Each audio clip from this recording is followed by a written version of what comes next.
मन्त्री रमेश लेखकलाई सशस्त्र प्रहरी बल नेपाल विधेयक 2081 लाई दफावार छलफलको लागि सम्बन्धित समितिमा पठाइयोस् भनी प्रस्ताव प्रस्तुत गर्न अनुमति दिन्छु।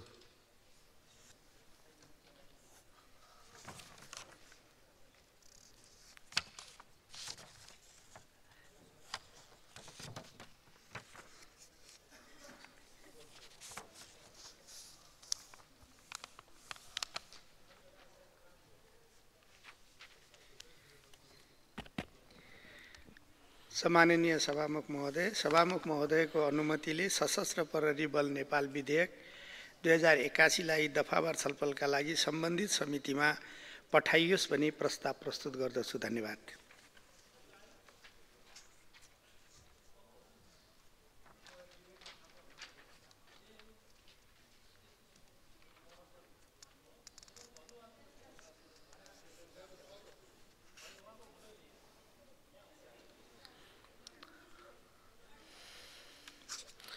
माननीय सदस्यहरू, अब सशस्त्र प्रहरी बल नेपाल विधेयक 2081 लाई दफावार छलफलको लागि सम्बन्धित समितिमा पठाइयोस् भन्ने प्रस्तावलाई निर्णयार्थ प्रस्तुत गर्दछु।